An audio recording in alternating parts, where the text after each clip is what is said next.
ఇలా గజ్వేల్ ఉంది. కేసీఆర్ గారు ఉంటే ఎటు చూసినా పనే ఉంటుండే. ఇప్పుడు 20 నెలలు అయిందే, ఒక్క ఊర్లోనైనా 20 రూపాయల పని కనబట్టదా? ఒక బిల్డింగ్ కట్టిందో, ఒక స్కూల్ క్లాస్ రూమ్ కట్టిందో, ఒక క్లాస్ రూమ్ కట్టిందా? ఒక స్కూల్లో రూమ్, ఒక స్కూల్ కాంపౌండ్ వాళ్ళు కట్టిందా? ఓ మహిళా భవనం కట్టిందా? ఓ కులానికి భవనం కట్టిందా? యానన్న ఒక రోడ్ వేసింది. రోడ్ ఇడిచిపెట్టు, కేసీఆర్ పోసిన రోడ్డుకి ఏమైనా పొక్కబడితే ఇంత డాంబర్ పోసే దిక్కులేదు ఉన్నదా? ఈ రకమైన పరిస్థితి.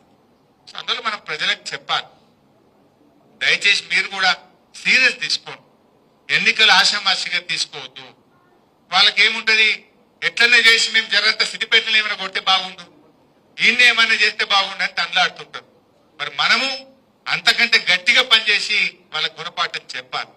ఇవాళ ఈ జిల్లా మీద వాళ్ళు పగబట్టినట్టు చేస్తున్నారు, 1 రూపాయి ఇస్తలేదు, పనులు ఆపేస్తున్నారు. మనం గట్టిగా ఫైట్ చేసి మెడలు వంచి మళ్ళీ మన నిధులు మనం సాధించుకోవాలి. అందువల్ల మీతో నేను కోరేది, గ్రూపులు పెట్టుకోకుండా రిజర్వేషన్ వచ్చినప్పుడు కూర్చుందాం, మాట్లాడుకుందాం. ఉద్యమకారులు, సీనియర్లు గెలుపు అవకాశాలని చూసుకొని మనం తప్పకుండా టికెట్లు తీసుకుందాం. కానీ ఇప్పుడు అందరూ కలిసి పనిచేయండి. మున్పట్లకి ఇప్పుడు ఏమీ ఆమ్దాని కూడా లేదు, ఎక్కువ తక్కువ ఖర్చు పెట్టి అన్ని అప్పులైతాయి. ఇప్పుడు ఒక సామెత ఉంటుంది చూడు రాజకీయాల్లో, గెలిచినోడేమో తలపెట్టుకొని ఎడతాడట, ఓడిపోయినోడేమో కుల్లా ఎడతాడట బజార్లో. ఎందుకంటే వీరికి అప్పులే, వానికి అప్పులే, ఇద్దరికి అప్పులే అవుతాయి. సో బేరాలు కూడా ఏం నడతలేవు, మున్పట్లకి నడుతున్నాయా? అందువల్ల ఆగభాగం ఇప్పటి నుంచే ఖర్చు పెట్టకుండ్రి. నోటిఫికేషన్ వచ్చినాక చేద్దాం. ఇప్పుడు మాత్రం ఒక టీం వేసుకొని అన్ని ఊర్లలోకి పోయి అన్ని విషయాలు ప్రజలకు గుర్తు చేయండి. ఆ రోజు మంచినీళ్ళు ఎట్లా వచ్చినాయి, ఆ రోజు చెత్త సేకరణ ఎట్లా జరిగింది, ఆ రోజు కేసీఆర్ కిట్ ఎట్లా వచ్చింది, దవాఖాన్లలో అప్పుడు ఎట్లా మందులు ఉండే, ఇప్పుడు దవాఖాన్లు ఎట్లా ఖరాబ్ అయిపోయినాయి. ఇవాళ నీళ్లు అంటే యాదికి వచ్చింది. ఓ రోజు నేను ఎక్కడో ఉన్నా, ప్రతాప్ అన్న ఫోన్ చేశాను, అన్న మా కూడెల్లి వాగులకు నీళ్లు కావాలి, మొత్తం ఎండిపోతున్నాయి, పొలాలన్నీ ఆగమవుతున్నాయి అంటే, కేసీఆర్ గారికి ఫోన్ చేస్తే ఈ కొడకండ్ల కాడ గేట్ లేదు, మిషన్ పెట్టి కాలువని తెంపి నీళ్లు ఇచ్చిన మలేదా మీకు? జేసీబీ దిగ్గొట్టి, జేసీబీ పెట్టి తెల్లారి వరకు కాలువ దిగ్గొట్టి కూడెల్లి వాగుల నీళ్లు ఇడిస్తే దాదాపు 40-50 వేల ఎకరాల పంట బతికిందా లేదా? దుబ్బాకులు కూడా బతికింది దాకా, అదే అప్పర్ మానేరు ముస్తాబాద్ దాకా పోయినాయి నీళ్ళు పోలే. మళ్ళా తర్వాత గేట్ పెట్టినాం మనం, తర్వాత గేట్ కట్టినాం. ఆ నిమిషానికి గేట్ లేదు కదా, ఎట్లా అంటే 50 వేల ఎకరాలు పంట ఎండిపో. ఒక్క ఫోన్ కొడితే తెల్లారి వరకు ఈఎన్సీకి ఆదేశాలు ఇచ్చి 50 వేల ఎకరాల పంట కాపాడినాం. ఆ రోజు మనం హల్దీ వాళ్ళ నీళ్లు ఎడిస్తే ఎండాకాలంలో కూడా హల్దీ మత్తళ్ళు దుంకలేదా? గద్దర్ వారి ఊరికి ఒక లిఫ్ట్ పెట్టమంటే నేను లిఫ్ట్ పెడితే గద్దర్ గారి చేతుల మీద లిఫ్ట్ ఇనాగ్రేషన్ చేస్తే వాళ్ళ ఊరికి నీళ్లు పోయినాయా లేవా? గద్దర్ మెచ్చుకున్నాడా లేదా మన పాలన ఆ రోజు? ఇవన్నీ కూడా మీకు తెలుసు. ఇట్లా ఎన్నో విషయాలు ఉన్నాయి.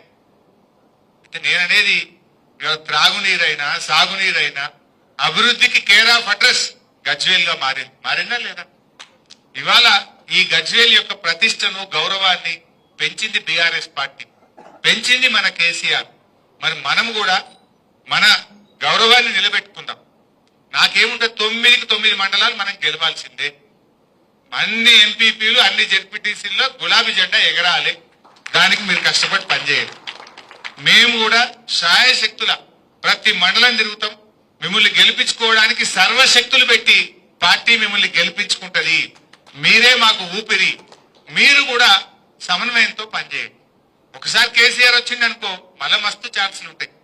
ఎవరిని ఎట్లా చేయాలనో అందరం కూడా బాగుపడతాం. నువ్వు కొంతమంది నాకేం పని కాలేదని అన్నారు మరొకసారి వచ్చి, నేను కూర్చుంటే పెట్టి మాట్లాడి, నువ్వు కేసీఆర్ ఉన్నప్పుడు నెలకు ఏడాదికి ఎంత సంపాదించినావు, ఇప్పుడు ఎంత సంపాదిస్తున్నావు అన్నా. అంటే అప్పుడు బేరాలు మంచిగా నడిచినాయి అన్న, ఎంత లేదన్నా ఒక్క డీల్ నెలలో కొట్టే 5-10 లక్షలు వస్తుంటాయి అన్న. మరి ఇప్పుడు ఏమైంది, డీల్ ఎక్కడదన్నా ఇంట్లోకి వెళ్తలేవు అన్న. మరి కేసీఆర్ పాలన వల్లనే కదా నీకు బేరం మంచిగా నడిచింది. కేసీఆర్ ఉంటే ఏముండే, ఇవాళ ఏముండదో నీకు అర్థమైందా అని అడిగిన నేను. అవునన్నా ఇప్పుడు అర్థమవుతుంది అంటూ.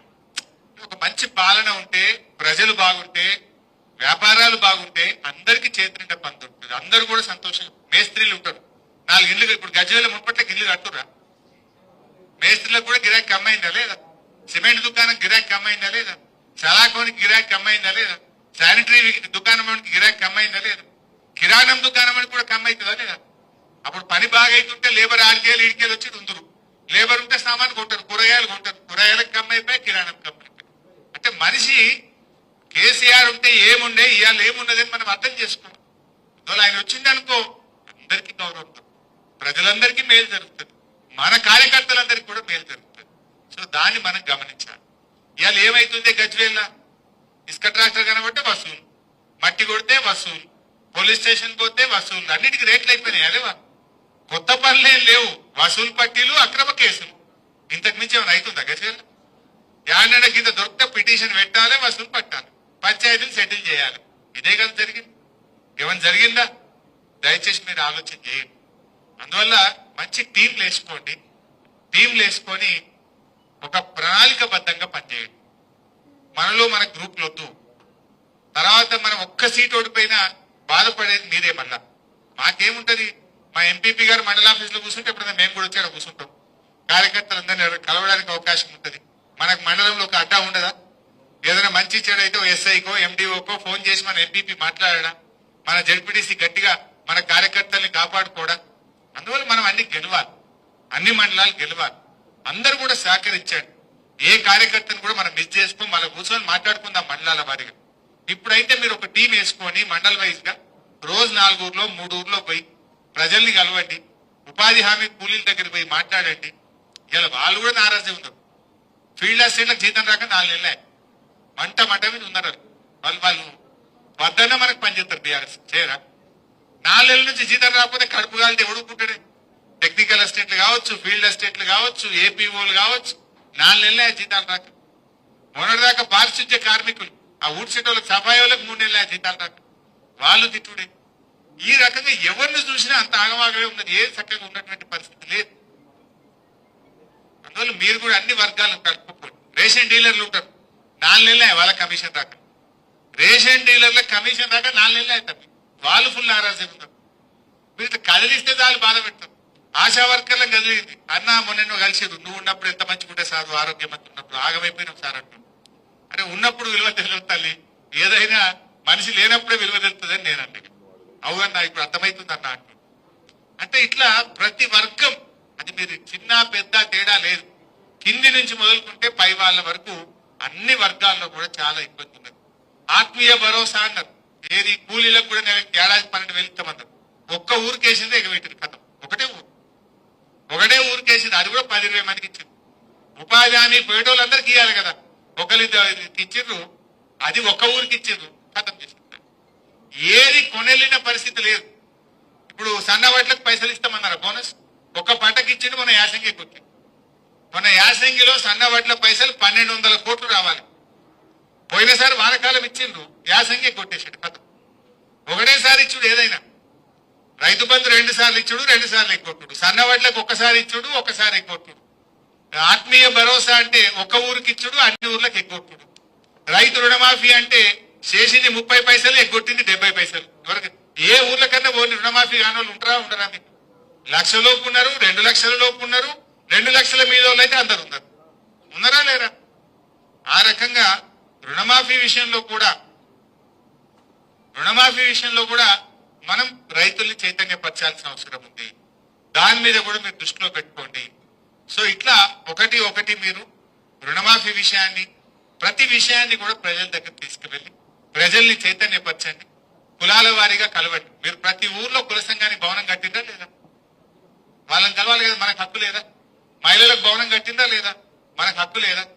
సో అసలు అట్లా అనేక కులాలకు, మహిళలకు, యూత్కు, అన్ని వర్గాలకు చర్చిలు కట్టినాం, మసీదులు కట్టినాం, మంచి రోడ్లు వేసినాం, చెట్లు పెట్టినాం, ఎన్నో పనులు మన ప్రభుత్వం చేసింది. సో వాళ్ళందరినీ కలిసి గుర్తు చేసి ఈ ఎన్నికల్లో బీఆర్ఎస్ గెలవాలి, గజ్వేల్ కు మళ్ళీ పూర్వ వైభవం రావాలంటే బీఆర్ఎస్ఏ గెలవాలి, బీఆర్ఎస్ తోనే వస్తుంది అని చెప్పి మీరు ప్రజల్ని చైతన్యపరుస్తూ ముందుకు సాగాలని చెప్పి నేను మీ అందరినీ కూడా కోరుకుంటూ మనం బ్రహ్మాండంగా మనం గెలిపించుకుందాం. అందరికి మళ్ళా అన్ని మండలాలు గెలవంగానే కేసీఆర్ గారి దగ్గర మీ అందరికి మంచి దావత్ పెట్టిస్తా, సార్ దగ్గర కూర్చుందాం, ఒక రోజంతా సార్తో స్పెండ్ చేసే విధంగా మంచి కార్యక్రమం కూడా పెట్టుకుందాం.